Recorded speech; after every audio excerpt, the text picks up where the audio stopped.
قل يا عبادي الذين أسرفوا على أنفسهم لا تقنطوا من رحمة الله. بسم الله الرحمن الرحيم. السلام عليكم ورحمة الله وبركاته.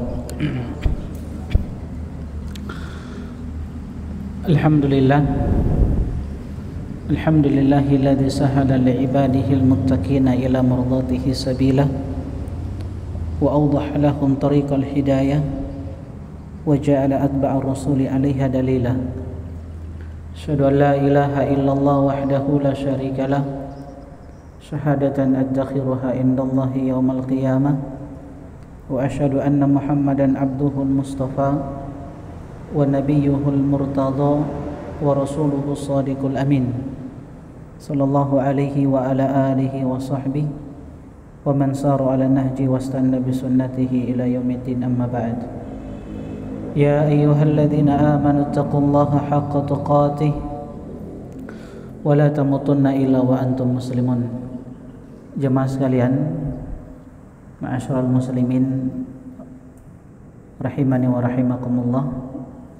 Alhamdulillah, kita kembali bersyukur kepada Allah Subhanahu wa taala dalam keadaan sehat, dalam keadaan kita diberikan nikmat taufik, sebuah kekuatan untuk bisa menghadiri majelis ilmu. Maka tentunya tidak ada yang pantas kita lakukan sebagai seorang hamba kecuali banyak-banyak bersyukur kepada Allah Subhanahu wa taala atas segala nikmat yang terus dicurahkan kepada kita semua. Salawat dan salam semoga tercurahkan kepada Nabi kita Muhammad sallallahu alaihi wasallam, pada keluarganya, sahabat-sahabatnya, dan orang-orang yang senantiasa meniti sunnah-sunnah beliau sallallahu alaihi wasallam sampai akhir zaman. Jemaah sekalian, teman-teman, ikhwani wa akhwati fillah rahimani wa rahimakumullah. Insyaallah di tempat yang penuh berkah ini kita akan melanjutkan kajian dari pembahasan buku kecil, kitab yang ditulis oleh Al-Ustadz Al-Fadil Aris Munandar hafizahullahu ta'ala, kitab yang berisikan nasihat-nasihat ulama yang ini bisa menggugah jiwa-jiwa kita.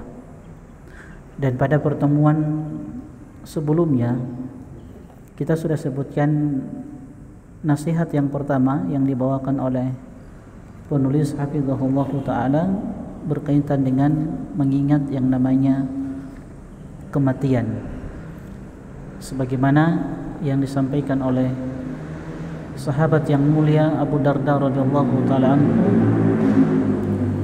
di mana beliau mengatakan, man aktsaru dzikral mauti qalla faruhuhu wa qalla hasaduhu.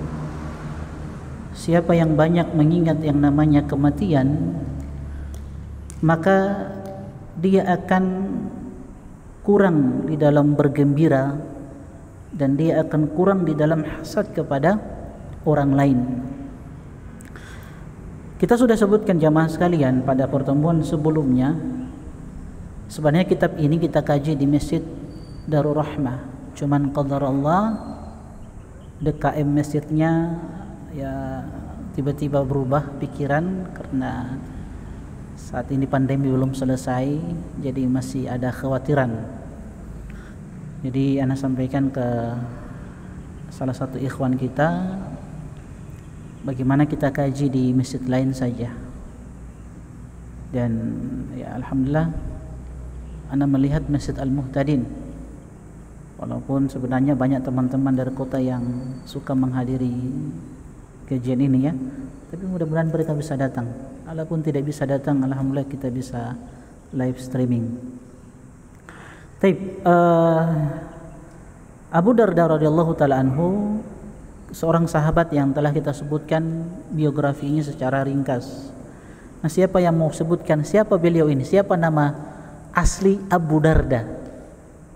Siapa beliau ini? Saya kasih hadiah buku ini, kitab yang kita kaji. Siapa Abu Darda itu? Siapa nama aslinya? Abu Darda kan kunyah. Nah, siapa nama aslinya? Sebagaimana sahabat-sahabat lain, ada Abu Hurairah, ada Abu Bakar, Itu kan kunyah semua kan? Abu Hurairah. Nah, siapa nama asli Abu Darda? Walaupun Abu Bakar itu Bakar sahabat radhiyallahu taala anhu itu sebuah istilah yang nama yang diberikan kepada beliau.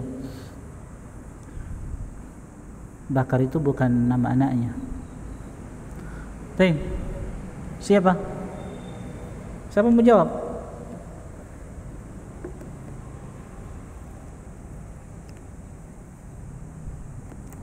Nggak ada. Plus satu sarung wadimor, cuman saya lupa sarungnya. Sarung masih utuh. Ada donatur yang kasih, ada beberapa sarung, ada berapa pieces itu? Ada 6. Iya, ada 6. Cuman lainnya saya sudah bagi-bagi ke teman-teman. Masih ada 2 di rumah. Siapa nama asli Abu Hurairah? Abdurrahman bin Sakhar Ad-Dusi radhiyallahu taala anhu. Insyaallah. Siapa nama asli Abu Bakar? Saya kasih sarung madimor. Cuman lupa, insyaallah nanti pertemuan selanjutnya saya bawa. Nama asli Abu Bakar. Sahabat Abu Bakar. Khalifah yang pertama. Siapa nama aslinya?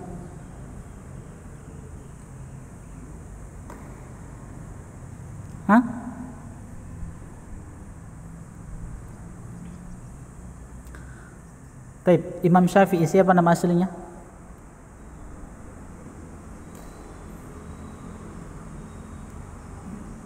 Ya. Jazakallah khair. Muhammad bin Idris. Sahabat Abu Bakar, saya kasih sarung. Siapa nama aslinya? Abu Hanifah. Siapa nama aslinya? Kunyakan Abu Hanifah. Abdullah. Itu nama aslinya.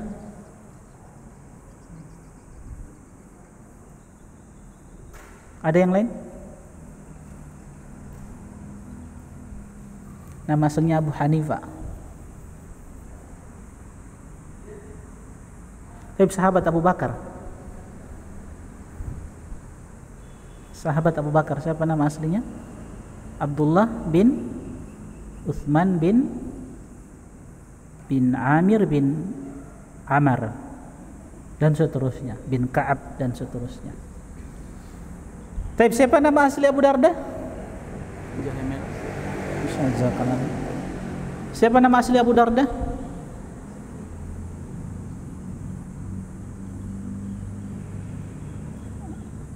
Uwaimir bin Amir bin Malik radhiyallahu taala anhu. Jamaah sekalian, kita sudah sebutkan tentang beliau ini, sahabat Abu Darda radhiyallahu taala anhu, di mana beliau adalah sahabat yang sangat lembut hatinya dan beliau dijuluki dengan hakimun hadhil ummah, seorang yang bijaksana di dalam umat Nabi sallallahu alaihi wasallam, dari umat Nabi sallallahu alaihi wasallam. Ini sebenarnya belum selesai ya, karena kita belum sebutkan apa yang dibawakan oleh penulis di dalam buku ini tentang manfaat dari mengingat kematian.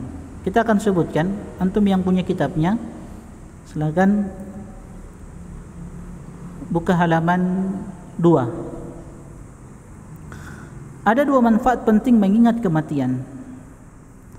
Pertama, tidak mudah gembira berlebihan ketika mendapatkan nikmat-nikmat dunia, karena benar-benar sadar bahwa nikmat dunia itu hanya sementara. Itu salah satu perkara yang kita dapatkan dari mengingat yang namanya kematian, supaya seorang hamba itu tidak lalai. Seorang hamba itu jangan sampai dia lupa atas kebaikan-kebaikan Allah Subhanahu wa taala. Orang kalau sudah terlalaikan, sudah bergeliman dengan kenikmatan-kenikmatan, itu terkadang nikmat-nikmat ini bisa menjadikan dia lupa kepada Allah Subhanahu wa taala. Kita ambil contoh kisah siapa kok? Qarun. Qarun itu orang yang tadinya dia beriman kepada apa yang dibawa oleh Nabi Musa alaihi salam. Tapi ketika itu Qarun dalam keadaan miskin. Ketika Allah Subhanahu wa taala berikan nikmat berupa harta yang melimpah, coba lihat apa yang terjadi kepada Qarun. Apakah dia bersyukur kepada Allah Subhanahu wa taala?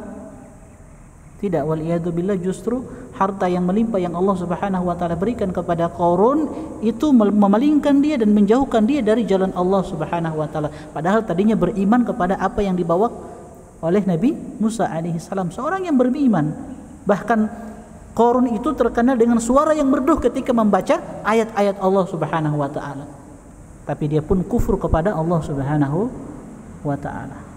Diakibatkan karena nikmat-nikmat yang Allah Subhanahu wa taala berikan kepada dia. Nah, dengan mengingat kematian maka kegembiraan kita dengan nikmat itu akan berkurang. Jelas? Kemudian yang kedua, seorang hamba tidak akan rakus memburu dunia sehingga tidak punya iri dengki dengan orang yang mendapatkan kelebihan duniawi. Hal ini dikarenakan ketika melihat ada orang yang mendapatkan kelebihan dari sisi dunia, hatinya akan berkata itu semua tidak akan dibawa mati. Jemaah sekalian, kita sudah sebutkan pada pertemuan sebelumnya, perkara iri, perkara hasad, perkara dengki, ini salah satu penyakit hati yang dialami oleh kebanyakan kaum muslimin.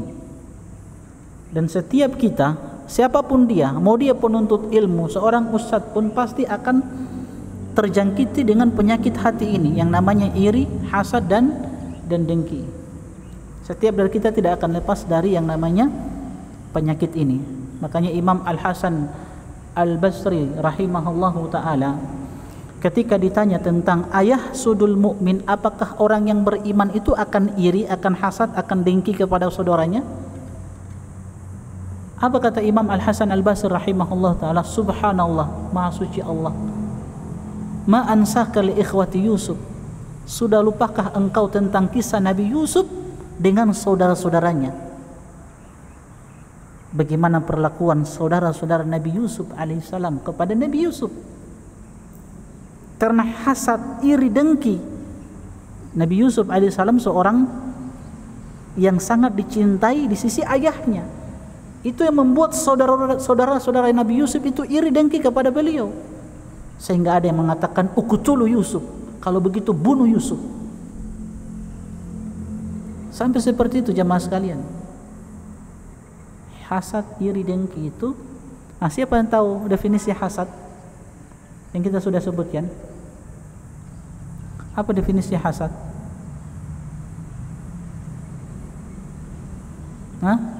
Apa itu hasad? Antum harus tahu hasad. Apa itu hasad jemaah sekalian?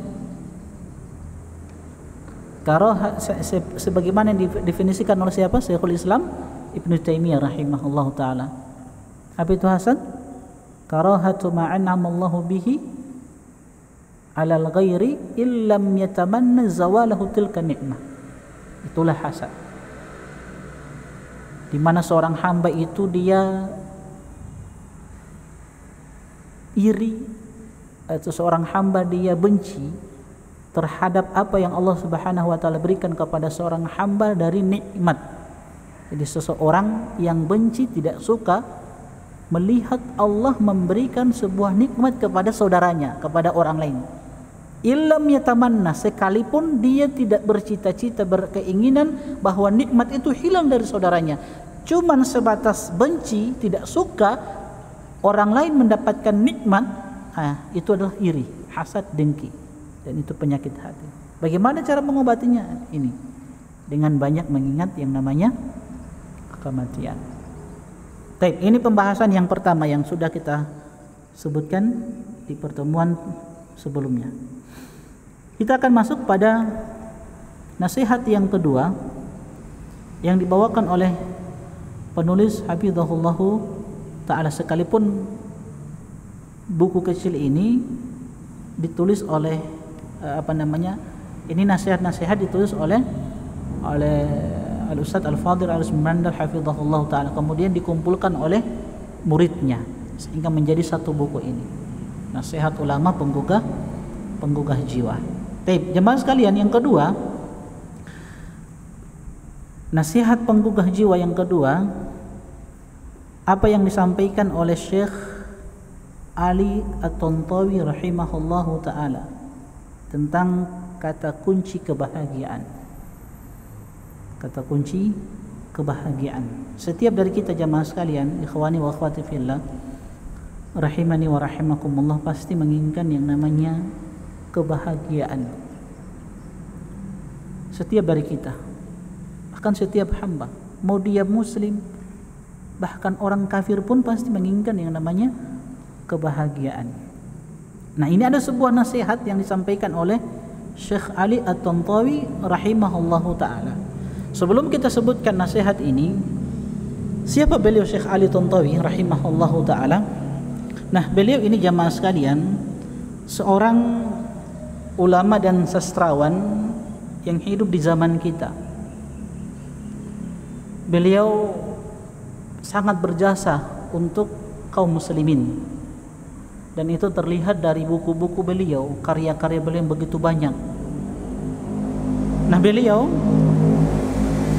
lahir di Damaskus pada tanggal 23 Jumadil Ula 1327 Hijriah, atau bertepatan dengan 19 Juni tahun 1909 Masehi. Itu kelahiran beliau di Damaskus. Nah, walaupun beliau ini dari keluarga yang dikenal dengan keluarga yang ilmiah, orang yang dikenal dengan keilmuannya. Bapaknya seorang ulama ternama ketika itu di Damaskus, walaupun asal mereka dari Mesir, di satu kota yang namanya Tontou, makanya Tontowi, jelas ya, kota kecil di Mesir, makanya disematkan ke daerahnya, ke asal kota mereka, Tontowi, jelas ya, Syekh Ali At-Tantawi rahimahullahu ta'ala. Jadi beliau hidup di lingkungan yang cinta dengan ilmu agama. Cuman masalahnya Syekh Ali At-Tantawi ini dari kecil tidak dididik dengan akidah yang benar, terutama akidah salaf. Karena bapaknya ini seorang tokoh penganut Thariqah Naqsabandiyah, Sufi. Makanya dari kecil bapaknya itu sudah mendoktrin Syekh Ali At-Tantawi rahimahullahu ta'ala kebencian kepada Syekhul Islam Ibn Taimiyah rahimahullahu ta'ala, dan kepada dakwah yang dibawa oleh Syekh Muhammad bin Abdul Wahhab, atau apa yang diistilahkan oleh musuh-musuh sunnah dengan Wahabiyah. Beliau sangat benci kepada yang namanya Wahabiyah, Syekh Ali At-Tantawi rahimahullahu ta'ala, karena memang keluarganya seperti itu. Cuman ibunya itu memiliki saudara, dan ini pamannya yang bernama Muhibbuddin Al-Khatib rahimahullahu ta'ala. Ini seorang tokoh penggerak dakwah salafiyah yang tinggal di Mesir. Ketika beliau tumbuh dewasa, Syekh Ali At-Tantawi rahimahullahu ta'ala, beliau hijrah atau pergi ke Mesir, kembali ke asal negaranya, ke Mesir, untuk belajar. Nah, kemudian beliau bertemu dengan pamannya ini. Sempat terjadi ya diskusi, dialog. Nah, di situ kebencian beliau terhadap dakwah Syekh Muhammad bin Abdul Wahhab rahimahullahu ta'ala, kebencian beliau terhadap Syekhul Islam Ibn Taimiyah rahimahullahu ta'ala, itu sudah mulai berkurang karena sudah mendapatkan pandangan arahan dari pamannya Muhibbuddin Al-Khatib. Sehingga beliau bertemu dengan seorang syekh yang bernama Bahjat Al-Bitar. Ini juga tokoh dakwah, tokoh pergerakan dakwah salafiyah. Nah, dengan syekh inilah beliau mendapatkan hidayah. Beliau yang tadinya beliau punya penyimpangan, akhirnya beliau mengenal dakwah salafiyah. Jelas ya? Dan itulah hidayah yang Allah Subhanahu wa ta'ala berikan kepada orang-orang yang Allah kehendaki. Makanya anak sering sampaikan, kita kajian di mana di ISIMU itu membahas kitab wasaya, wasiat dalam fikih ta'abbud kepada Allah Subhanahu wa taala. Kitab kecil yang ditulis oleh Profesor Dr. Ibrahim Ruhaili hafizahullah taala. Itu wasiat-wasiat yang sangat agung, sangat bagus untuk kita pelajari, yang kita harus tanamkan dalam diri kita. Di antaranya dua wasiat yang kedua itu beliau mengingatkan tentang nikmat Islam, nikmat sunnah yang diberikan Allah kepada kita. Bahwa nikmat ini yang Allah berikan kepada kita itu bukan karena kecerdasan kita, bukan karena kepintaran kita, bukan karena kita orang yang terpandang dermawan kaya raya, tidak. Sebab hidayah Allah itu tidak berbanding lurus dengan kekayaan, dengan kecerdasan. Kalau mau berbicara tentang kecerdasan, orang-orang ahlul kalam, falsafah itu orang-orang cerdas. Tapi bersamaan dengan itu mereka adalah orang-orang utu zakaan walam yu'tu zakaan. Orang-orang yang diberikan kecerdasan tapi tidak diberikan kebeningan hati, tidak diberikan hidayah. Kalau hidayah itu berbanding lurus dengan pangkat, jabatan, harta yang melimpah, coba lihat Qarun, Fir'aun, Abraha. Ini raja-raja yang terkenal.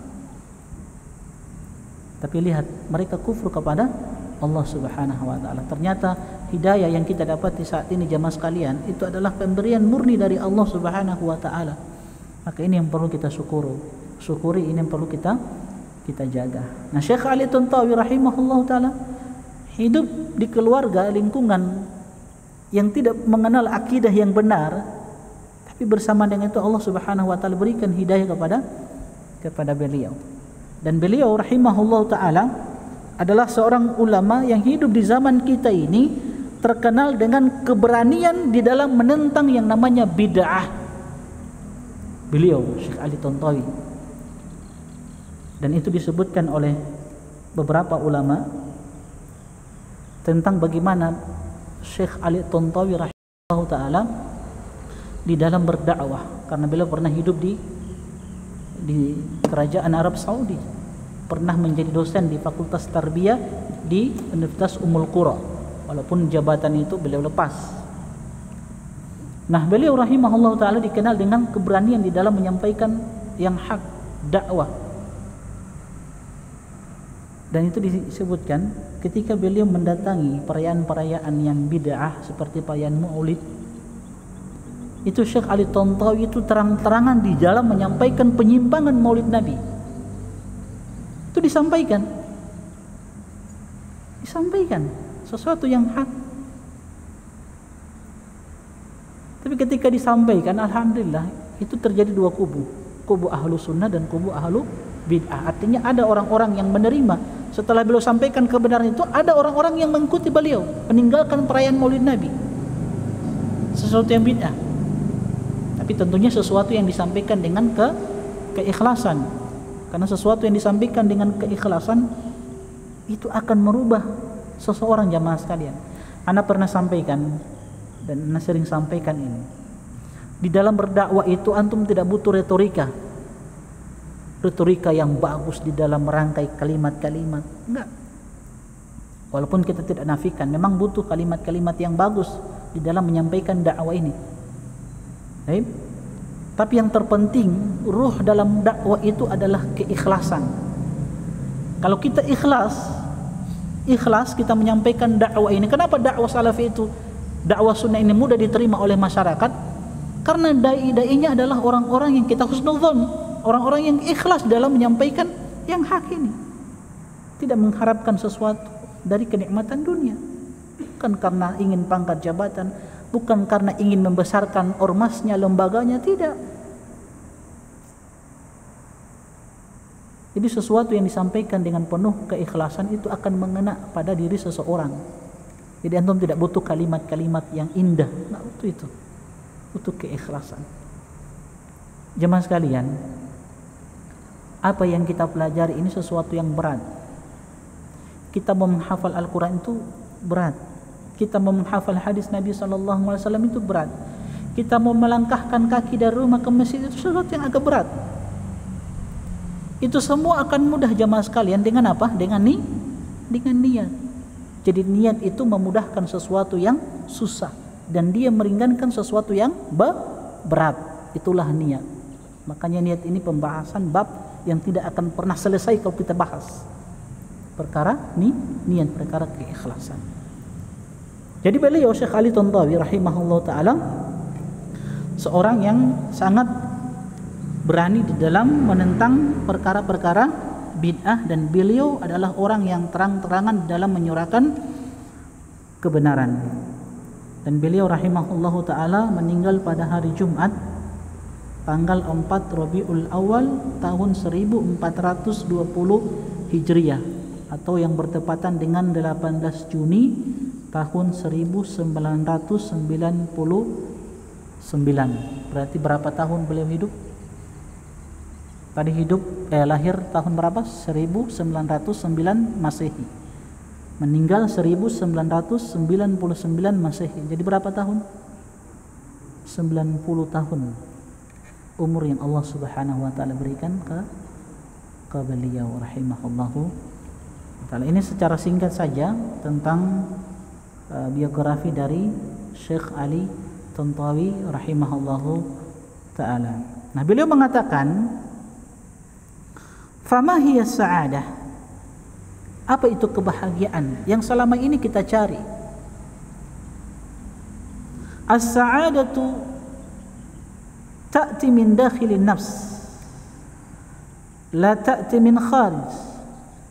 Aqulu lakum as-sa'adatu fi kalimah wahidah. Jadi apa itu kebahagiaan, kata beliau? Beliau melanjutkan, sumber bahagia itu ada dalam diri seorang hamba.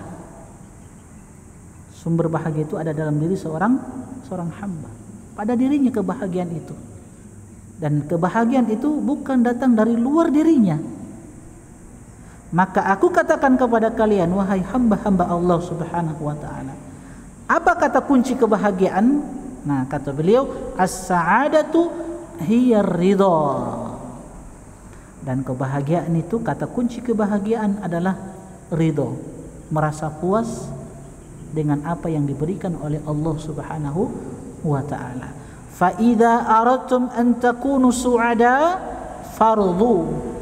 Apabila kalian menginginkan yang namanya kebahagiaan, maka jadilah kalian hamba-hamba yang senantiasa ridho dengan pemberian Allah Subhanahu wa ta'ala. Idza radita fa anta sa'idun wa kullama zadat talabatuka naqasat sa'adatuka. Kalau Anda menanamkan keridhaan di dalam hati Anda, yaitu qanaah, rasa puas dengan apa yang Allah Subhanahu wa taala berikan kepada dirimu, fa anta sa'idun, maka Anda termasuk orang-orang yang mendapatkan kebahagiaan. Wa kullama zadat talabatuka naqasat sa'adatuka. Nah, ini beliau berikan satu gambaran kepada kita. Semakin banyak tuntutan kita dari kenikmatan dunia ini, maka kebahagiaan kita akan berkurang. Nah, itu kaidahnya, konsepnya seperti itu. Semakin banyak tuntutan kita, maka semakin berkurang kebahagiaan yang kita inginkan. Artinya apa? Jadi jangan terlalu banyak menuntut. Karena jemaah sekalian,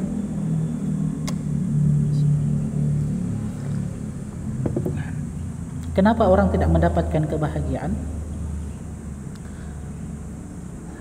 Ada satu penyakit yang banyak menimpa kita ini. Saya tidak pungkiri. Kita semua, saya, antum, kita semua. Ini perkara perlu kita renungi bersama. Ini membuat kita ini kadang tidak ridho dan kadang tidak merasa puas dengan apa yang Allah Subhanahu wa taala berikan. Apa itu jamaah sekalian? Kadang kita ini terlalu sibuk memikirkan sesuatu yang Allah Subhanahu, jadi kita ini seorang hamba terlalu sibuk dengan memikirkan sebuah nikmat yang belum Allah Subhanahu wa taala berikan kepada kita, sehingga terlalaikan dengan sebuah nikmat yang Allah Subhanahu wa taala telah berikan kepada kita. Di situ. Sekali lagi, ini penyakit kita ini. Terkadang ya, kita ini kebanyakan dari kita tersibukkan dengan memikirkan sebuah nikmat yang belum Allah berikan kepada kita. Sehingga apa? Dengan terus memikirkan nikmat-nikmat yang belum Allah berikan, sehingga terlalaikan dengan sebuah nikmat yang Allah sudah beri kepada kita. Ini membuat kita itu apa?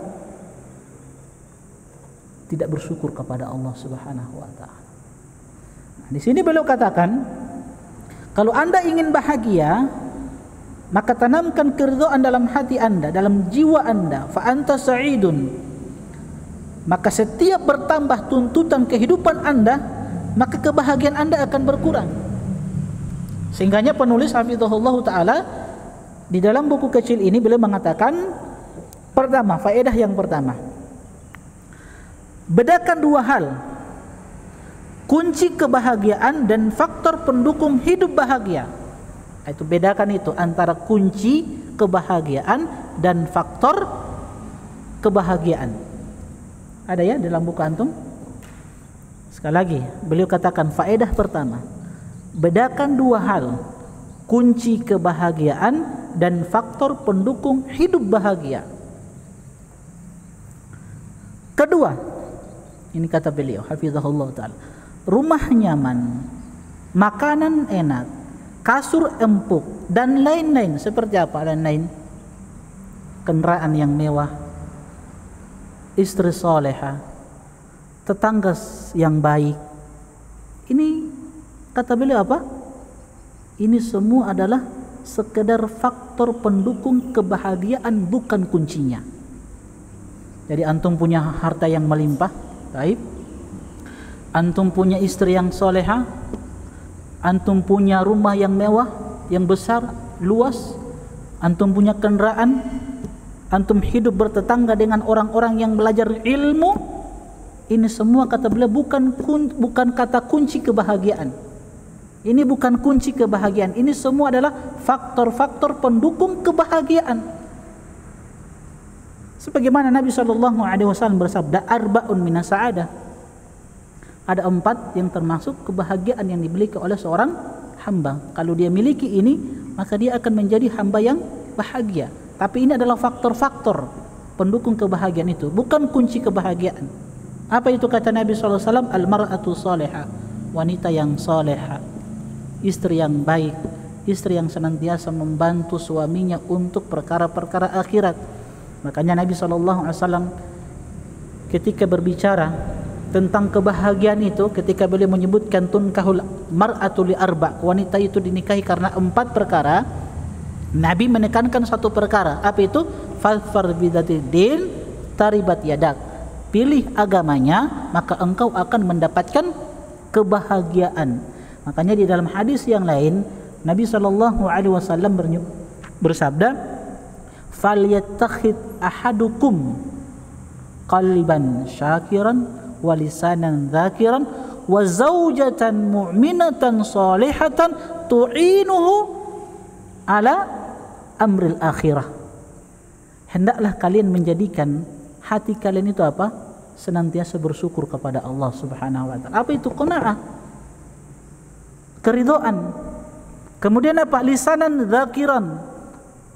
Zikir apa namanya? Lisan yang senantiasa bahasa dengan berzikir kepada Allah Subhanahu wa taala. Dan yang ketiga, zaujatan salihah. Hendaklah salah seorang di antara kalian menjadikan istri salihah, wanita yang salihah sebagai pasangan hidupnya di dalam membantu perkara-perkara akhirat dia. Itu kebahagiaan jemaah sekalian. Begitulah dalam perkara akhirat.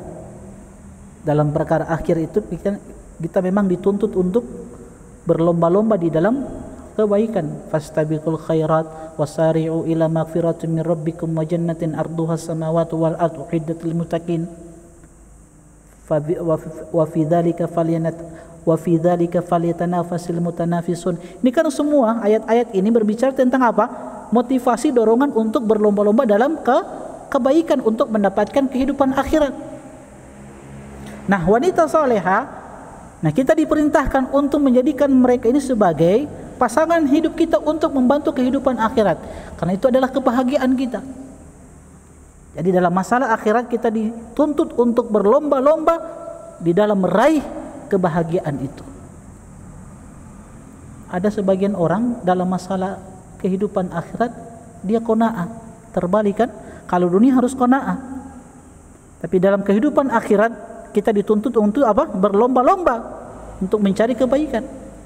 Ada orang ditanya, antum kenapa sholat di rumah, tidak mau berjamaah? Lihat, saking qanaahnya dia bilang apa? Alhamdulillah Ustaz, masih banyak orang yang tidak sholat. Begitu. Kenapa antum cuma sholat sekali dalam sepekan di hari Jumat? Apa dia kata? Alhamdulillah Ustaz. Alhamdulillah apa? Banyak kita dapati kaum muslimin sholatnya itu cuma sekali dalam setahun. Lihat qanaah. Kenapa antum cuma hafal surat-surat pendek? Alhamdulillah Ustaz, banyak penuntut ilmu yang bacaan Al-Qur'annya tidak bagus, masih terbata-bata. Alhamdulillah. Kenapa istri antum baru satu? Alhamdulillah Ustaz, masih banyak jomblo-jomblo. Itu dalam masalah akhirat harus apa? Harus berlomba-lomba di dalam kebaikan. Tapi dalam masalah dunia harus qanaah. Itu yang disebutkan oleh penulis, rumah nyaman, makanan enak, kasur empuk dan lain-lain. Ini adalah sekedar faktor pendukung kebahagiaan. Tapi kunci kebahagiaan itu adalah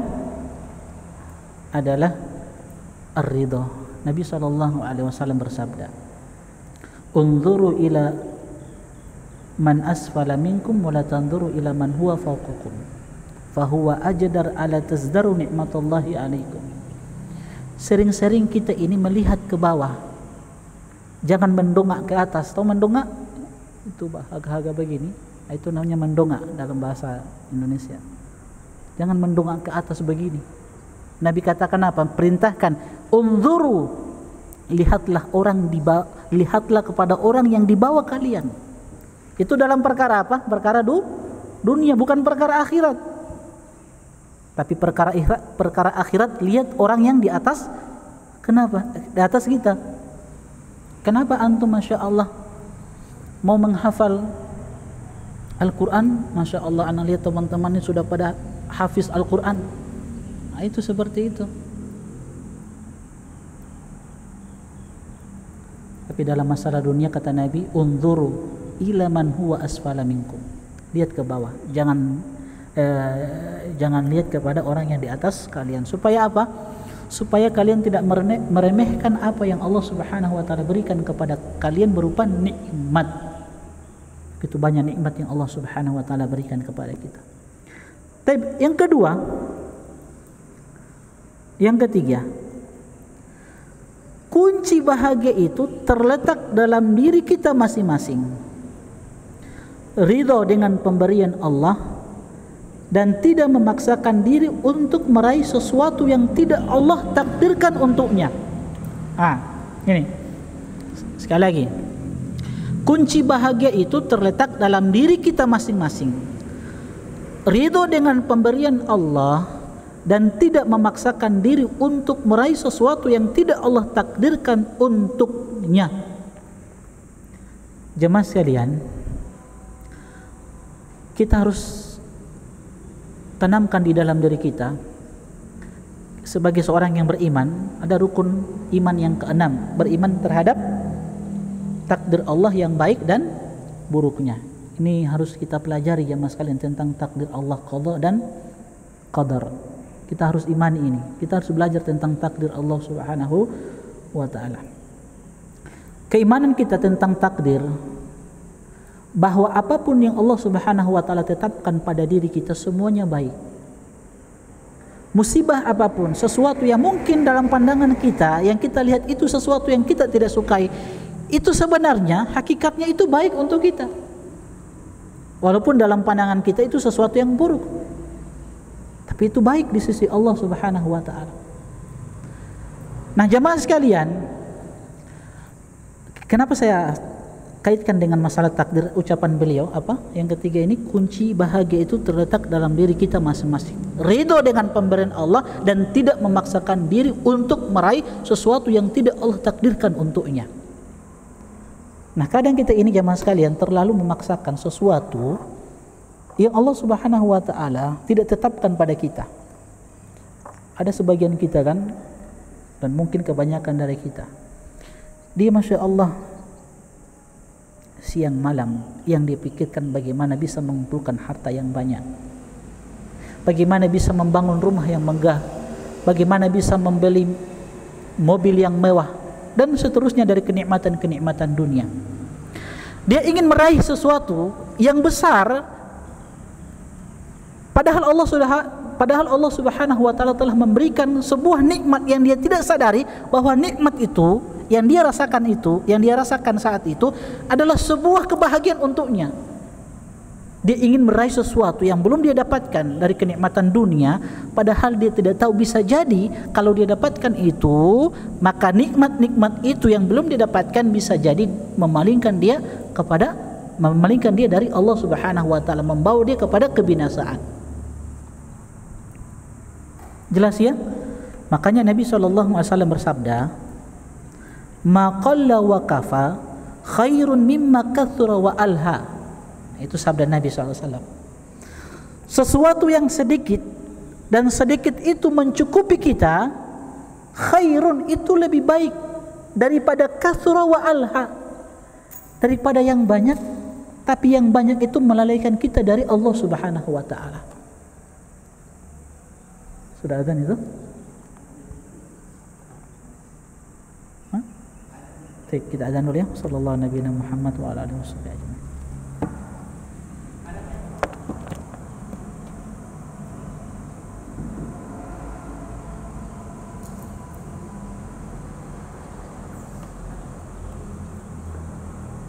Alihi wa man ihtada amma ba'd.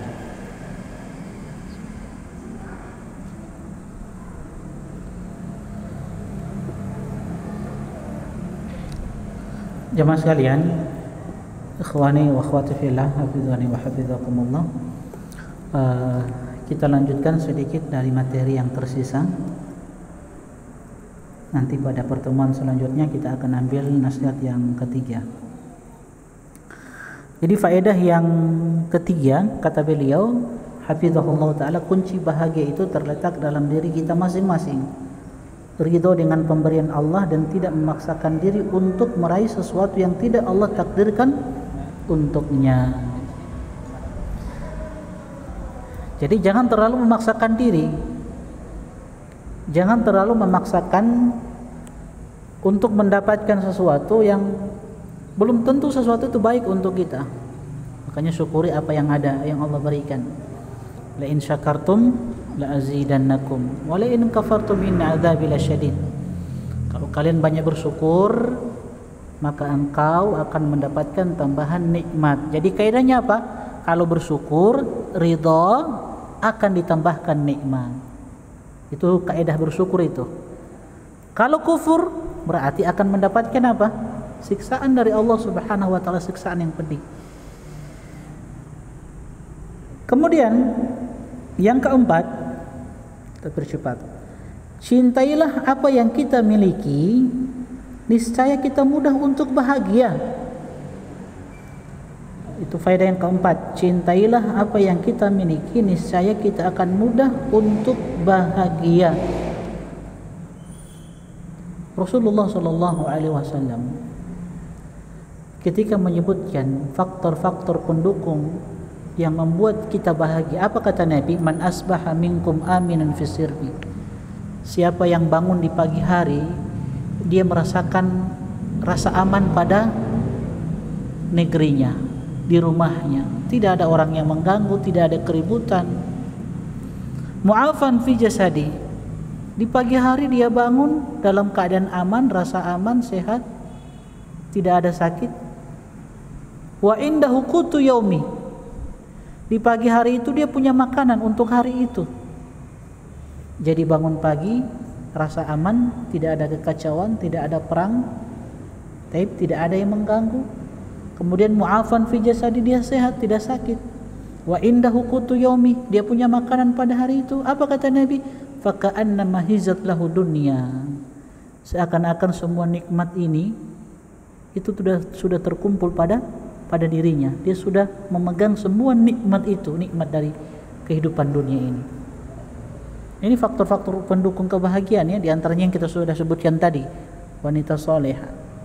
Ada orang yang mendapatkan pasangan hidup wanita yang soleha, tapi masih galau, tidak ada kebahagiaan karena kata kuncinya belum dia miliki. Jadi kalau faktor pendukung ini antum miliki, antum punya harta yang melimpah, kan 4 kebahagiaan itu apa tadi? Al-mar'atu soleha, kemudian tetangga yang soleh, yang baik, kemudian al-maskanul wasi', rumah yang luas, yang besar, al-markabul hani, apa itu, kendaraan yang menyenangkan yang kita naiki ya, mobil kan enak. Ini 4 kalau kita miliki ini sudah bahagia kita. Tapi ini semua faktor pendukung kebahagiaan ini. Kalau kuncinya belum kita miliki, sama saja bohong, tidak ada bahagianya. Jadi kata kuncinya apa? Cuman di qanaah, kepuasan terhadap apa yang Allah Subhanahu wa taala berikan.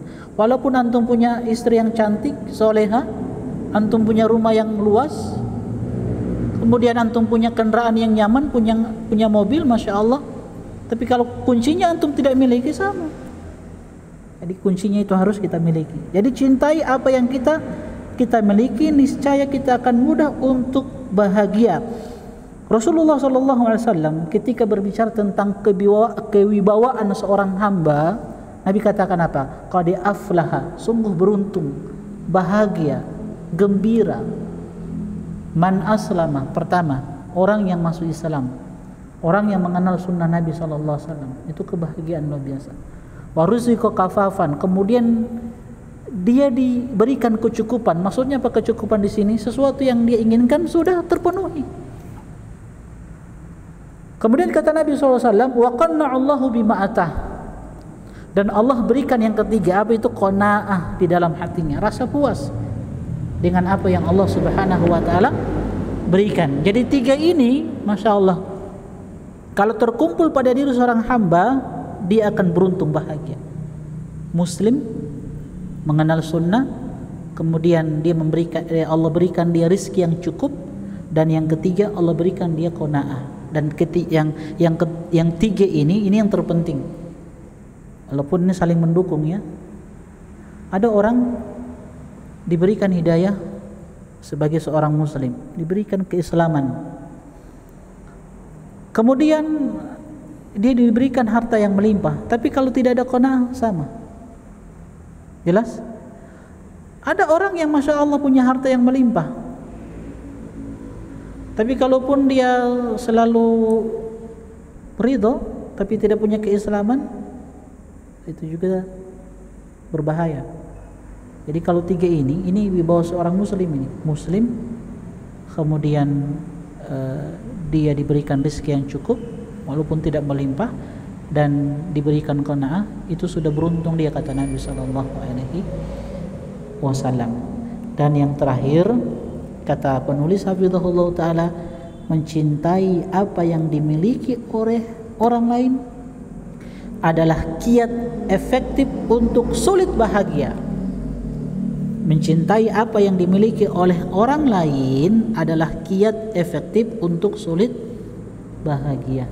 Sulit untuk bahagia kalau kita suka mencintai apa yang dimiliki orang lain, apalagi ditambah dengan hasad yang kita sudah bahas. Ya, kecuali dia mencintai sesuatu yang dimiliki oleh orang lain pada 2 perkara saja. Siapa yang tahu 2 perkara ini? 2 perkara yang boleh kita inginkan sesuatu itu, 2 perkara ini.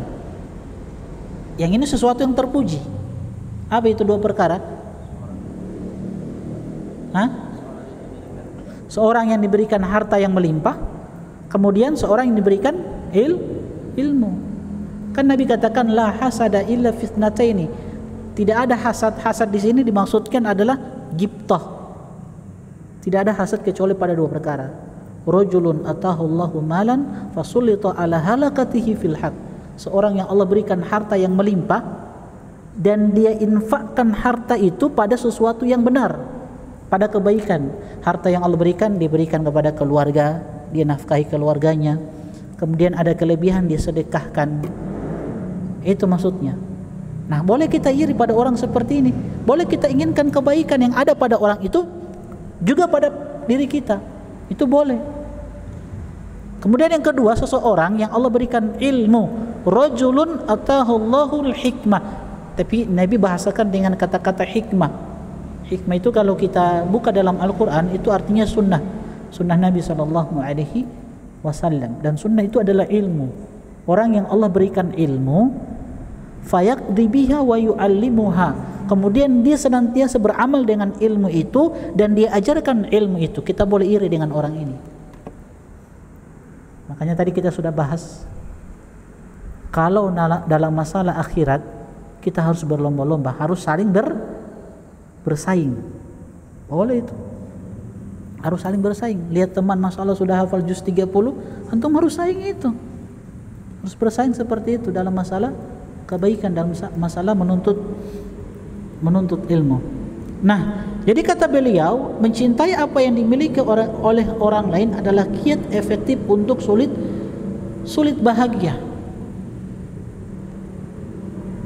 Dan selalu pasti kalau kita menginginkan kebaikan atau menginginkan sesuatu yang dimiliki oleh orang lain, maka ujung-ujungnya pasti kita akan melanggar perintah Allah Subhanahu wa taala. Kita akan melakukan satu perbuatan yang perbuatan itu pasti membinasakan kita. Imam Syafi'i mengatakan apa? Idza ma kunta dza qalbin qanu'in fa anta wa malikud dunya sawa. Itu salah satu syair yang dibawakan oleh Imam Syafi'i. Idza ma kunta dza qalbin qanu'in fa anta wa malikud dunya sawa. Kalau antum punya satu kunci kebahagiaan ini, apa itu? Qanaah, merasa puas dengan apa yang Allah berikan, tidak selalu melihat milik orang lain. Fa anta wa malikud dunya sawa. Antum dengan seorang pemilik dunia, raja, itu sama saja. Bahkan bisa jadi antum lebih baik daripada seorang raja yang punya kekuasaan. Antum bisa jadi lebih bahagia dari seorang raja. Kuncinya cuma satu, yaitu ar-ridha, kebahagiaan, puas dengan apa yang Allah Subhanahu wa taala berikan kepadanya. Jadi ma'asyiral muslimin, ikhwani wa akhwati fillah, rahimani wa rahimakumullah, ini kunci kebahagiaan yang harus kita miliki. Kalau kita miliki ini, apa kata Nabi sallallahu alaihi wasallam? Man kanatid dunya hammahu, siapa yang kehidupan akhiratnya sebagai orientasi hidupnya, tujuannya adalah kehidupan akhirat, Nabi sallallahu alaihi wasallam menyebutkan Allah Subhanahu wa taala akan menanamkan qanaah, rasa puas di dalam hatinya, dan wa jama'a lahu syamlah, dan Allah Subhanahu wa taala akan senantiasa memberikan jalan keluar dari apa-apa yang dia hadapi, dari perkara-perkara yang dia hadapi dalam kehidupan dunia ini. Jadi kuncinya apa? Obsesi hidupnya, orientasi hidupnya harus adalah akhirat. Itu kuncinya. Jadi bagaimana cara mendapatkan keridhaan itu? Harus ada kehidupan akhirat yang menjadi tujuan hidup kita. Makanya Nabi katakan man kanatil akhiratu hammahu. Siapa yang menjadikan kehidupan akhirat itu menjadi tujuan hidup dia, maka Allah Subhanahu wa taala akan tanamkan rasa ghina, kekayaan, kepuasan, qanaah di dalam hatinya, sehingga dia selalu melihat apa yang Allah Subhanahu wa taala berikan itu adalah sebuah nikmat yang harus disyukuri olehnya. Jadi ini jamaah sekalian yang perlu kita tanamkan. Wallahu taala alam. Kalau ada yang mau bertanya silakan, kalau tidak ada kita tutup. Jelas? Jadi ini perkara yang harus kita tanamkan. Satu kata kunci kebahagiaan, ar-ridha, qanaah. Ana sering sampaikan ke istri anak. Jadi apa yang kita miliki saat ini, dari penghasilan, Sudah, yang penting mencukupi apa yang kita perlukan untuk anak-anak kita, untuk makanan hari-hari, yang penting cukup sudah. Kecuali memang Allah beri kelebihan, alhamdulillah. Tapi kalau harus menuntut, harus habiskan waktu cari harta, itu yang masalah. Bukan terlarangnya seseorang itu menjadi kaya raya, tidak.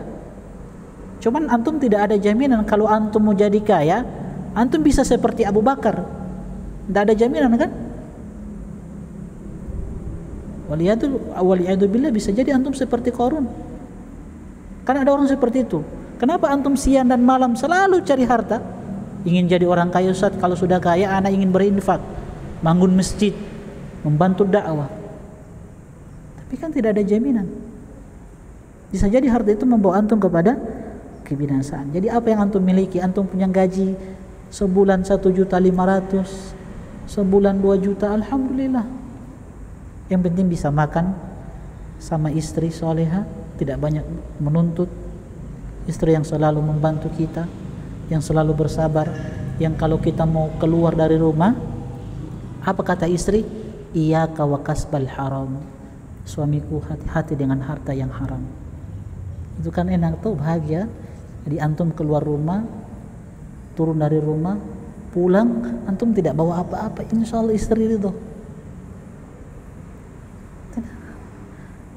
Antum mau pulang ke rumah tidak bawa apa-apa, yang penting antum sudah berusaha, sudah bekerja. Insya Allah kalau antum dapat istri soleha, dia tidak akan menuntut. Paling yang diucapkan alhamdulillah. Sudah.